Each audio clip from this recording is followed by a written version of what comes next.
조선일보가 매일같이 구태 기득권 국회의원들 열심히 비호하는 사설 칼럼 매일같이 쏟아내고 있는데요. 어제도 참 황당한 칼럼이 올라와서 제가 좀 한 수 가르쳐 드려야 될 것 같아요. 이게 모르겠습니다. 이분들께서 과거 식자층으로 분류가 되셨을 분들이고 뭐 어쨌건 공부 많이 하셨으니까 조선일보에서 뭐 대기자 하시고 이렇게 논설 쓰시겠죠. 그런데 이분들께서 설파하시는 논리가 너무도 조악하고 앞뒤가 하나도 맞지 않고, 저는 요약을 하자면요, 조선일보의 잃어버린 우파 진영 내 기득권에 대한 이런 푸념 정도로 읽혔습니다. 글 자체가 총체적인 자기 모순에 gat혀 있어요. 그러니까 이 글 보시면요, 유시민 씨의 이 어물전론에 대해서 또 지지를 보내요. 참 특이한 분이신 것 같아요. 이재명에 대해서 유시민 씨가 아니 증축만 하라니까 왜 재건축을 하려고 해? 라고 이야기를 했던, 결과적으로 전통 당원들의 당심을 대표한 발언이었거든요. 근데 지금 조선일보의 스탠스는 장동혁 대표의 당원 중심주의를 비판하는 입장 아니었습니까? 한동훈 씨 안 품는다고 온갖 저주 다 퍼부으면서 국민의힘이 강성 당원들만 보고 간다 이런 이야기 하면서 우리 국민의힘의 어떤 전통성을 살리고자 하는, 당원들 중심으로 뭉치고자 하는 주류 우파들의 움직임에 대해서 차단하려고 했던 것이 지금까지 조선일보 아니었습니까? 아니 언제부터 그렇게 당원 중심주의 주창하셨다고 당원 중심주의 이야기하는 유시민 말이 맞다라고 또 옹호를 하시나요? 좀 표리부동하지 않나요? 저는 이게 결과적으로는 과거에는 우파의 주류였지만 지금은 그렇지 못하니 조선일보의 어떤 상황에 대한 인지부조화의 결과다라고 생각이 들어요. 자기들이 주도권이고 기득권이었을 때는 우리를 중심으로 주류우파가 뭉쳐야 돼라고 이야기를 했지만 지금은 한동훈을 그릇 삼아서 당원 중심주의 주창하는 장동혁 당대표를 꿰뚫고 다시 재진입을 해야 되는 상황이기 때문에 이제 와서는 그 당원 중심주의가 싫은 거죠. 마음은 주류인데 현실이 그렇지가 않아서 마음으로는 유시민을 옹호하면서 현실적으로는 장동혁 대표를 비판을 하는 이런 앞뒤 안 맞는 모습들을 보여주는 게 아닌가, 좀 곰곰이 본인의 이 칼럼에 대해서 생각을 해보셨으면 합니다. 이 경륜이라고 하는 게 늘 옳지 않다라고 하는 거, 제가 최근에 이 한동훈 씨 비호하는 조갑재 대표 같은 분들, 그리고 뭐 김종인 같은 분들, 또 이렇게 칼럼 쓰시는 조선일보의 이런 나이 지긋하신 분들의 이런 글귀들을 보면서 경륜이 전부가 아니구나 생각을 많이 하게 되고요. 결과적으로 늘 펜대를 잡으려면 끝까지 공부를 해야 된다 생각을 합니다. 또 이 사설 칼럼 보시면요, 뒷부분에는 그러니까 결과적으로 양당제는 잘못됐고 다당제로 가야 한다. 뭐 유이재명 또 세력들의 뭐 이런 정계 개편론을 또 지지를 하는 건지 모르겠습니다. 뭐 유시민 칭찬했다가 다당제로 간다고 했다가 뭐 내각제를 또 검토해야 된다 이런 얘기를 했던데 결과적으로 본심 나온 거죠. 권영진 의원이 원하는 상임위 못 들어간다라고 하니까 전현직 원내대표 멱살잡이 하면서 본색을 드러낸 것처럼 결과적으로 소장파, 쇄신파 타령하면서 우리 지도부를 흔들었던 것이 자신들이 기득권 잡기 위해서 국회의원들끼리 끼리끼리, 정당에서는 정당판 내각제하고 국회의원들이 뽑은, 당원들이 뽑은 당대표가 아니라 국회의원들이 뽑은 원내대표 중심으로 정당판 내각제하고, 당 밖으로는 아니 대통령이 왜 필요해? 그냥 국회의원들이 내각제 하면 되지. 국회의원들이 총리 뽑아서 국회의원들이 뽑은 총리가 국회의원들한테 자리 나눠주면서 누구 장관 한 번씩 하고 총리 한 번씩 하고 그러면 되는 거 아니야? 이런 속내를 너무도 적나라하게 드러냈다라고 하는 겁니다. 김대중 칼럼니스트, 칼럼니스트인가요? 논설위원인가요? 아무튼 이분 공부를 하셔야 됩니다. 기본적으로 이 권력구조라고 하는 것, 선거제도와 다 결부돼서 정당 정치, 선거제도, 권력구조는 다 같이 가는 것이고요. 우리나라 같은 경우에는 국회 불신도가 굉장히 높고 국회의원들이 철저히 기득권화되어 있기 때문에 지금 대통령제 하에서도 대통령까지 컨트롤하려고 들지 않습니까? 국회의원들이 야당 대표가 다수 의석을 앞세워서 국무위원들 판판이 전부 다 탄핵시켜버리고 예산 전부 다 삭감시켜버려서 행정부 마비시키는 모습 저희가 다 봤지 않습니까? 이렇게 국회 권력이 막강하고 국회의 신뢰도가 낮은 상황에서 지금 현직 국회의원들이 자기들끼리 밥그릇 지키게 하고 자기들끼리 팔이 안으로 굽는 정치하는 거 뻔히 목도를 하고 있는데, 이런 상황에서 국회의원들에게 당권도 다 위임하고 국회의원들에게 정권까지 위임하겠다라고 하면 그런 시스템이 정상적으로 작동할 수 있을까요? 자, 그리고 대통령제를 전제한다라고 하면요, 기본적으로 다당제가 맞지 않습니다. 대통령제가 제대로 작동하기 위해서는 여대 야소라고 하는 국회 다수 의석의 뒷받침이 필요합니다. 다당제는 여대 야소가 되기가 어렵겠죠. 기본적으로 의석이 분산이 되기 때문에. 그럼 여소야대 상황에서 국회의 강력한 경제를 등에 업고 정권 운영을 해야 되기 때문에 제대로 된 효율적인 국정 운영이 어렵겠죠. 그렇기 때문에 미국과 같이 대통령제를 운영하는 국가들은 대다수가 양당제를 유지를 하고 있는 겁니다. 다당제도 해야 되고 내각제도 해야 되고 참 숨가쁜 이야기 하고 계신데, 결과적으로 국민의힘의 당심을 뚫지 못하니까, 전처럼 보수 진영의 영향력 행사하지 못하니까 자포자기하는 심경으로 그래 한동훈 창당해라 이런 이야기 하시는 걸로 저는 좀 이해가 되고요. 잘 생각하셨습니다. 한동훈 데리고 나가서 언론당 만드셔가지고요 열심히 시팅하시면 돼요. 한동훈이 안 되는 이유가 다 있고 왜 안 되는지에 대해서 깨달으실 날이 금명간 오지 않을까 생각을 해봅니다.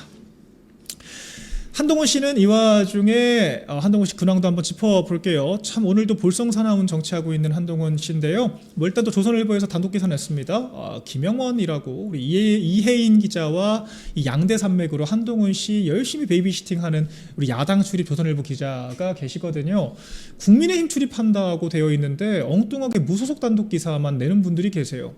한동훈 씨는 국민의힘 소속이 아닙니다. 한 번 더 강조드리겠습니다만 국민의힘 출입하시면 국민의힘 관련 뉴스를 취재를 하세요.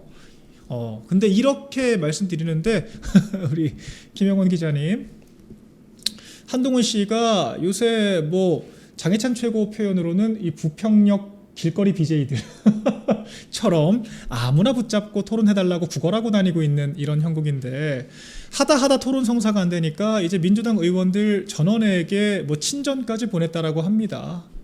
이런 것들을 우리가 왜 무려 단독 기사로까지 찾아봐야 하는지는 잘 모르겠습니다만 아무튼 친전을 보냈다고 해요. 글쎄요. 안철수 의원과 당원 게시판 토론 한번 해보고 안철수 의원과 비상계엄 직후 이 원내대표의 당사 소집의 경위에 대해서 한번 토론해 보시면 어떨까 생각이 되는데, 책에 써놨다라고 하는 주장에 대해서 밑줄 그어서 어디 그런 말이 써있냐 가져와 보라고 하는 안철수 의원의 이런 질문에 대해서는 찍소리도 못하고 도망갔으면서 부평역 BJ, 길거리 부평역 BJ들 마냥 아무나 붙잡고 토론해달라고 구걸을 하고 있는 한동훈 씨의 모습에 대해서 또 조선일보가 보도를 했다 소식 전해드리고요. 또 필리버스터도 한다고 했나 보죠. 필리버스터. 근데 필리버스터라고 하는 것은 결과적으로 이 원내 교섭단체, 즉 제1야당을 주축으로 해서 저희가 순번 등 역할 구분을 하기 때문에 한동훈 씨는 무소속으로는 필리버스터에 참전하기가 어렵습니다. 우리 국민의힘에서 한동훈 씨를 끼워준다고 해야 필리버스터를 할 수가 있는데, 이게 우리 국민의힘 의석이 한동훈 씨가 총선 말아먹으신 덕분에 3분의 2가 안 돼요. 그러니까 3분의 1이 안 됩니까? 180석이 있으면은 필리버스터 자체도 무력화시킬 수가 있습니다. 24시간 지나면 180명의 의결을 통해서 필리버스터를 무력화시킬 수가 있는데, 한동훈 씨가 총선 말아드신 덕분에 우리 당의 의석이 120석이 안 돼서요. 5분의 2죠. 5분의 2가 안 돼서 저희가 필리버스터가 24시간 안에 종결될 수밖에 없는 참 열악한 환경에 있거든요. 그래서 24시간 안에 한동훈 씨를 끼워줄 여력이 우리 당에 당연히 없겠죠. 알아서 좀 교섭단체 만드셔가지고 투쟁을 하시기를 바라고요. 자꾸 국민의힘에 이렇게 숟가락 얹는 이야기 좀 안 하셨으면 좋겠다 생각이 되고, 이 한동훈 씨 주변인들도 참 정상이 아닙니다.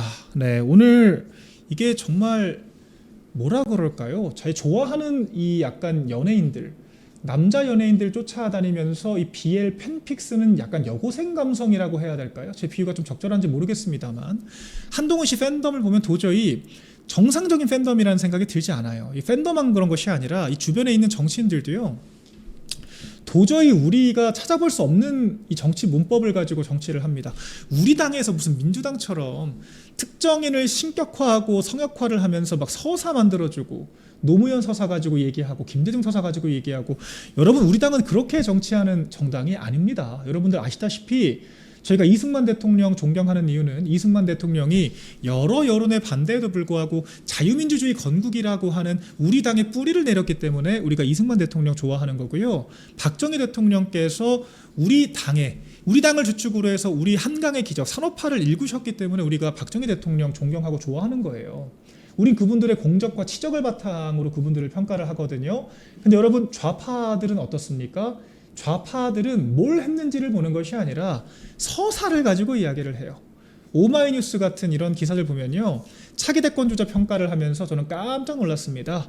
서사가 있니 없니, 노무현 전 대통령의 적자이니 아니니, 이따위 것들을 가지고 유력 정치인들에 대해 평가를 하더라고요. 우리 당은 그런 모습이 아닌데, 이 딱 좌파 팬클럽들 붙어 있는 깨시언이 주축이 되는 한동훈 팬클럽 아니랄까봐 또 이런 거를 만들었다고 합니다. 어처구니가 없죠.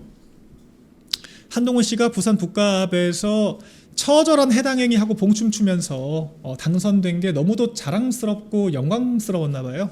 이렇게 선거 전후 100일 기록이라고 하는데, 이건 뭐 목차가 더 가관입니다. 바로 목차 넘어가 보시면 제가 도저히 항마력에 딸려서, 제가 이러니까 그 좋아하는 연예인들 무슨 BL 팬픽 만드는 그런 여고생 감성 같다, 이거 폄훼하는 게 아니라 제가 도저히 이거 비유할 감성이 없어서 그래요. 여러분들 죄송합니다. 우리 당엔 이런 분들이 안 계세요. 제가 오죽하면 이렇게 비유를 드리겠어요? 그러니까 지금 보시면은 이게 뭡니까 대체? 무슨 뭐 주소 한 줄. 그 한동훈 씨 참 이렇게 서사화를 하고 미화를 시키시는데, 뭐 그냥 쉽게 요약을 하자면 한동훈 씨가 여기저기 뭐 강남이라 그랬다가 대구라 그랬다가 서초라 그랬다가 뭐 주한연대를 한다고 했다가 뭘 한다고 했다가 사방팔방 지역구 쇼핑 다니다가 서병수 당시 당협위원장이 해당행위 하면서 무공천이 어쩌고 저쩌고 판 깔아주니까 그때 부랴부랴 북값 간 거 아닙니까? 정작 변호사 등록은 서울에다 해놓고 압구정에다 해놓고 변호사 개업은 강남에다 해놓고 북갑에 주소지 옮겼다라고 주소지 옮기는 퍼포먼스까지 기자 대동하고 했던 것이 한동훈 씨의 북갑 그 선거 시작이었지 않습니까? 이게 뭐 대단한 사건이라고 주소 한 줄, 뭐 죄명 뒤에 봄, 아이고 안덕에 집을 구했다, 이런 목차를 달아가면서 이렇게 또 미화 작업을 하고 있어요. 황당하기 짝이 없죠. 그냥 드라이한 실체, 모르겠어요. 저는 약간 저런 감성이 좀 약해서 제가 그냥 극티 감성으로 설명을 드리자면, 국민의힘에서 사사건건 지줄 말아먹고 총선 말아먹고 정권 말아먹고 상대 정당 집권의 1등 공신이셨던 한동훈 씨가 당원 게시판 여론조작 범죄 행위가 들통나서 쫓겨나서 제명당한 상태에서 어떻게든 정치적으로 재기해보겠다고 우리 국민의힘에 남아있는 이 친한파들 뒤에서 수작질해서 탈당까지 한다면 무공천을 하니만이 단일화를 하니만이 언론 플레이 하게 만든 다음에 그 판이 깔린 북갑에 아무런 연고도 없고 아무 인연도 없는 북갑에 정작 변호사 등록은 서울의 강남에다 해놓고 주소지 옮긴다라고 오만 쇼를 다 하고 봉춤추고 다니면서 그 깨시언 출신 지지자들이 구포시장에 주말마다 버스 대절해서 오는 거의 뭐 현대판 막걸리 선거를 연출을 하면서 그렇게 거의 뭐 불법 선거사무소 의혹까지 총체적으로 북갑 선거를 아수라장으로 만들어 놓고 어찌저찌 당선돼서 올라왔다라고 하는 게 우리가 기억하고 있는 북갑 선거의 대략적인 내용입니다. 정말 오만 말 같지도 않은 미화 작업 지금 하고 있죠. 정말 저는 처음 보는 감성이고요. 김경진 변호사가 우리 당 출신인가요? 잘 모르겠습니다만 이런 것들은 좀 민주당 가서 하셨으면 좋겠습니다. 우리가 한동훈 씨의 서사에 대해서 그렇게 관심이 없어요. 한동훈 씨가 해왔던 일들, 만들어낸 결과물만 가지고 저희는 평가를 합니다. 저희가 어제 한동훈 강점기 설명드렸죠. 우리 당 국민의힘의 지지율은 한동훈 씨 이름 석자가 매스컴에서 말끔하게 사라졌을 때 늘 가장 높았다. 지금도 한동훈 씨가 안철수 의원에게 한 방 제대로 얻어맞고 국민의힘에 대해서 품평 못하고 무슨 뭐 논평할 때 개소리 이런 말까지 쓰면서 급하게 언론 플레이 하더라고요. 민주당을 향해서. 근데 민주당에는 개소리 같은 그건까지 사용을 해도 뉴스 한 줄 안답니다.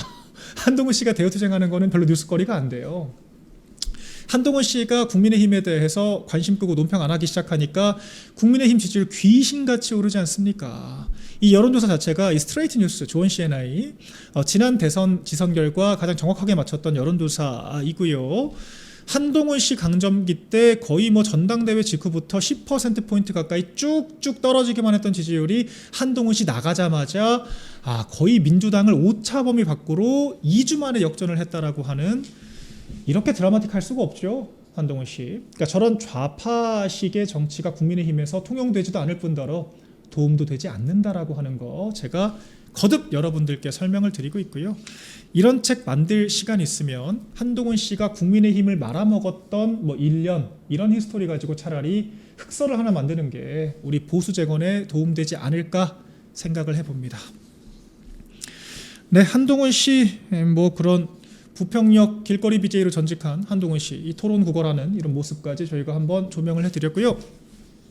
오늘 민주당 뉴스도 안 다뤄볼 수 없겠죠. 오늘 또 이재명이 또 대형 사고를 쳤습니다. 정확히는 이재명이 지금 글쎄요 망명자리 알아본다는 말도 있고 그런 말도 한간에 있습니다. 정권 끝나면 재판 받아야 되는데 우리나라에 있을 수가 있겠냐. 이재명이 이제 순방 가도 관심도 없어요.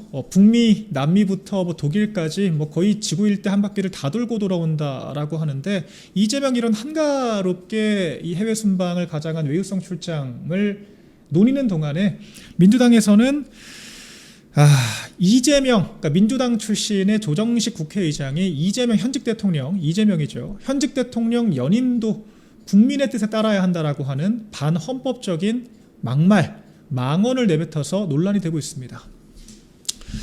여러분 오늘이 어떤 날입니까? 검은 화요일.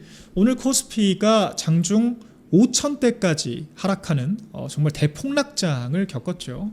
코스피가 10%포인트, 10% 넘게 급락을 하면서 장중 5,000대까지 기록을 했고 6,000대 초반에서 코스피장이 마감됐습니다. 결과적으로 저희가 누차 경고를 드렸죠. 이재명이 지금 하고 있는 거 코스피를 무리하게 부양시켜서 스테로이드 지지율을 구가를 하고 있는 것이다. 연기금을 국내 증시에 지나치게 포션을 높여서 무리하게 우리 국민들의 노후 자금까지 저당 잡아서 거품을 끼게 만들고 우리 일반 국민들에게까지 이런 사실상 폰지 사기에 동참하게 만들면서 사실상 코스피 증시를 도박장으로 만들었다라고 저희가 누차 경고를 드렸습니다. 결과적으로 현재 국민연금 주식 투자 자체, 주식 같은 변동성이 큰 자산 투자 자체가 20% 내외로 권장이 되는 국민연금이 국내 증시에만 30% 넘게 투자를 하고 있다라고 하는 것들 때문에 굉장한 지금 논란이 되고 있어요. 이거 저희가 정권 바뀌기 전에라도 연기금 특검의 형태로 대체 국민연금 어떻게 운용됐는지를 낱낱이 밝혀야 될 사안입니다. 오늘 또 MBN 단독 보도를 보니까 이 국민연금 연기금에 대한 이 국내 증시에 대한 포션이 30%대까지 증가했던 그 회의록 자체도 30년까지 2030년 이재명 임기 끝날 때까지 그때까지 버틸지 모르겠습니다만 열람 자체가 불가능하게 묶어놨다라고 하는 또 단독 보도가 있었습니다. 연기금 운용 기록에 대해서도 열람을 못하게 막아놨고 연기금을 왜 국내 증시의 30% 이상까지 배정을 하게 됐는지에 대한 그 회의록까지 30년까지 우리가 열람조차 못하게 묶어놨다라고 하는 거 결과적으로 캥기는 게 많고 보여줄 수 없는 게 많다라고 하는 자백과도 다르지 않겠죠. 그 연기금 우리 국민들의 노후 자금이 되어야 할 연기금을 국내 증시를 부양하겠다라고 하는 그 국내 증시를 부양해서 정청래가 자백을 했죠. 주식으로 돈 버는 사람들 이번에 민주당 찍어달라. 매표를 위해서 사용한 거라고 한다면 이거야말로 국고손실죄, 나아가서 국정농단인 겁니다. 우리 국고를 활용해서 포퓰리즘, 인기를 구가하려고 하는 것을 넘어서 사실상 매표를 했고 2배 레버리지 상품 같은 것들까지 무작위로 내놓게 되면서 무차별적으로 내놓게 되면서 우리 미래 세대의 경제적인 자립까지 전부 다 무너뜨렸다라고 하는 망국적인 이 정책적 의사결정에 대해서 반드시 책임을 져야 할 겁니다. 그래서 우리가 이 연기금 운용 방식 등에 대해서요 처절하게 투쟁해야 되고 특검해야 됩니다. 오늘 이와 같은 반작용, 지금 거의 코스피 자체가 이건 거의 잡코인 수준이죠. 스캠 코인 수준으로 변동성이 크고 사이드카, 매도 사이드카가 올해만 벌써 40번 넘게 걸렸다라고 하는 보도까지 지금 나오고 있어요. 그 정도로 지금 국내 증시의 불안정성이 굉장히 커진 상태에서 오늘 코스피가 또 역대급 급락을 하게 되면서 역대 순위에 걸릴 정도의 급락을 하게 되면서 정말 롤러코스피다 이런 말까지 나오고 있습니다. 이렇게 우리 전 국민적인 이 코스피 쇼크가 이루어지는 가운데 이재명 그리고 이재명은 순방 가 있고 정확히는 친명그룹으로 지금 속해 있는 친명그룹이라고 평가를 받는 조정식 국회의장이 현직 대통령이라고 표현을 했어요. 여기서부터 문제가 발생합니다. 현직 대통령에 대한 연임, 국민들께서 선택하셔야 된다. 내년이 개헌의 골든타임이다. 이 말은 즉슨 이재명 연임 가능성까지 염두하겠다라는 말로 읽히죠. 이게 얼마나 무지한 발언인가? 우리 국민 여러분들께서 다 알고 계실 거라고 생각합니다. 우리 헌법 128조 2항 보시면요, 현직 대통령은 연임할 수 없도록 되어 있고요, 연임 관련된 개헌이 있다라고 하더라도 현직 대통령에게는 그 효력이 미치지 않는다라고 명확하게 규정되어 있습니다. 현직 대통령에 대한 연임 규정은요, 현행 헌법으로 막혀 있다고요. 헌법을 2번 바꿔도 불가능합니다. 취지 자체가, 현행 헌법 자체가 과거 여러 연임 대통령에서 발생했던 부작용 때문에 생겨난 것이 현행 헌법이기 때문에 애초에 가능하지가 않은 이야기예요. 그런데 이런 이야기를 국민의 선택이라고 얘기를 한다? 이건 반헌법적인 이야기를 국회의장이 하고 있다라고 하는 거고요. 국회의장 옷 벗고 내려와야 할 사안입니다. 국민들께서 이 망국적인 부동산, 망국적인 코스피 정책, 안규백과 같은 자격 없는 탈영병 의혹이나 받는 사람들 국방부 장관 앉혀서 우리 안보 자체를 나락으로 떨어뜨리고 있는 이 정권의 이 무도한 실태에 대해서 4년 너무 길다라고 하고 있는데, 4년도 길다라고 하고 있는 판에 연임 이야기를 감히 꺼냅니까? 이 시국에? 누가 공감을 하시겠습니까?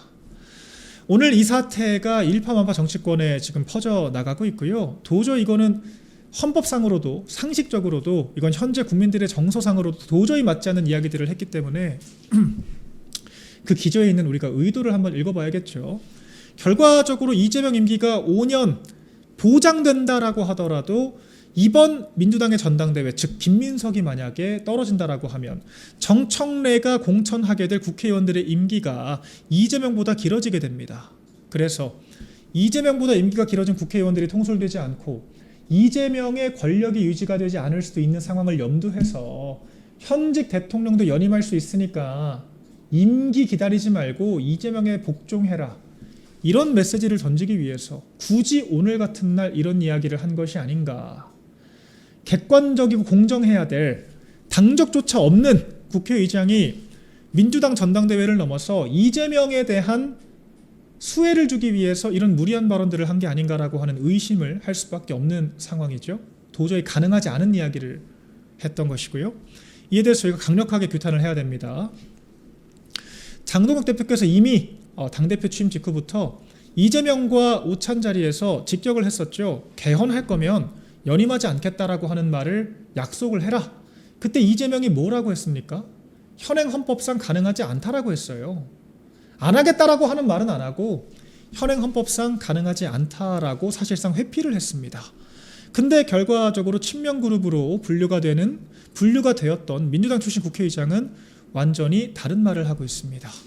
이 상황 우리가 어떻게 이해를 해야 될까 의구심이 들고, 결과적으로 사법 리스크를 회피하기 위해서 비명학살과 같은 이런 무자비한 당권 투쟁의 결과로서 대권까지 틀어진 모든 재판부 탄핵 겁박까지 해가면서 파기환송심으로 후보 자격이 박탈되기 직전에 재판부를 탄핵 겁박을 해서 정권을 틀어주고 재판을 중단시킨, 자기 생존을 위해서라면 뭐라도 할 수 있는, 공소 취소가 됐건 대법관 증언이 됐건 사심제가 됐건 뭐든 다 하겠다라고 하는 이재명이 과연 연임 시도는 못하겠는가에 대해서 우리가 한 번 더 경각심을 느껴야 될 발언이 오늘 있었다 말씀드리겠습니다. 자, 끝으로 정성호 장관 사의표명 이슈 지금 일파만파 커지고 있죠. 제가 어제도 설명드렸던 구체적으로 설명드렸던 부분들은 정성호, 이재명 정권을 만든 3대 공신이라고 평가를 받는 김민석, 정성호, 윤호중 중에서 법무부 가장 핵심이죠. 이재명의 공소 취소 등 여러 가지 역할들을 관할하고 있는 법무부의 수장인 정성호 장관이 사의 표명을 했다라고 하는 것은 이재명 정권 자체가 난파선이라고 하는 걸 측근 그룹들도 이제는 받아들일 수밖에 없는 상황이 됐다라고 제가 여러분들께 해설을 드렸습니다. 자, 이에 대해서 청와대는요, 모르는 사실이다라고 발뺌을 했죠. 법무부 대변인은 늘상 하던 이야기다, 사의 표명을 수차례 하셨다라고 이야기를 했는데 청와대는 모른다라고 했어요. 그런 정성호 장관이 오늘은 국회 법사위 출석을 해서 대놓고 아예 공표를 한 거죠. 이제 단독 보도가 나온 게 아니라 정성호 장관 육성으로 나 사의 표명한 건 맞다, 라고 이야기를 했습니다. 청와대 아직까지 입장 나오지 않았어요. 정성호 장관 왜 사퇴할 수밖에 없겠습니까? 결과적으로 정청래가 당대표가 되면 법무부 장관으로 이재명 난파선에 타고 있다가는 그대로 순장조가 될 수밖에 없기 때문에 그런 거 아니겠습니까? 법무부 장관으로 순장조가 되면 어떤 결과가 기다리고 있겠어요? 정권 바뀌자마자 바로 특검 수사에 돌입할 거고, 특검 수사 돌입되면은 일단 정성호 장관은 이미 원죄 자체가 대장동 항소포기로 대장동 사기꾼 일당에게 7천억 원 상당의 부정수익금을 사실상 소유하도록 만들어준 것만으로도 이미 씻을 수 없는 역사의 죄인이 된 겁니다. 당연히 형사상 처벌까지 받아야 하는 그런 상황이라고 저는 생각을 하고요. 그런데 여기서 끝나는 것이 아니라 이재명 정권에 더 남아있다가는 보안사건 폐지까지 집행을 해야 되고 이재명의 공소 취소까지 주도를 해야 되는 입장이기 때문에 더 이상 버틸 수가 없었던 거겠죠. 근데 그나마 지금이라도 사퇴하고 당으로 돌아가면 어쨌거나 현직 국회의원이지 않습니까? 정청래가 된다고 하더라도 정청래와 함께 정치를 하면서 배지라도 지키면 어쨌거나 차후를 대비해 볼 수 있거든요. 이런 복합적인 심리 때문에 사의 표명을 했다라고 하는 것이 합리적인 추정이다. 많은 분들께서 공감을 하실 거라고 생각을 하고요. 난파선이 된 이재명으로부터 탈출해서 정청래가 됐건 누가 됐건 차기 공천에 배팅을 해서 배지를 지키는 것이 맞다 라고 하는 정성호 장관의 판단 우리가 확인해 볼 수 있었습니다. 건강이 나빠진 건 맞는 것 같더라고요. 치아가 다 빠진 모습까지 있었는데 근데 그게 뭐 때문에 그렇겠습니까? 뭐 청와대 내각에서 일하는 게 고된 일인 건 맞습니다만 그 건강했던 사람이 이렇게까지 건강이 악화된 이유, 결과적으로 이재명 범죄 지우기에 앞잡이를 할 수밖에 없었던 냉혹한 현실 속에서 그럼에도 불구하고 일말의 번뇌, 죄책감이라도 느꼈다라고 하는 방증일까 생각을 좀 해보고 싶습니다. 그리고요, 만약 그렇게 이재명의 범죄 지우기라고 하는 이런 역사의 죄를 짓는 행태에 동조를 했다라고 하는 것에 일말의 후회라도 있다면 지금 국회로 도망칠 것이 아니라 이재명에게 보안수사권 폐지 등에 대해서 제2요구라도 건의를 하는 것이 맞다. 공소 취소는 아니라고 하는 것을요, 직언을 하고 나오는 것이 맞다 말씀드리고 싶고요. 그렇게 하고 나오셔야 나중에 이재명 정권 붕괴된 직후 법적 책임을 져야 되는 상황이 될 때라도 정치적으로라도 사면될 수 있는 최선이 아닐까 생각을 해봅니다.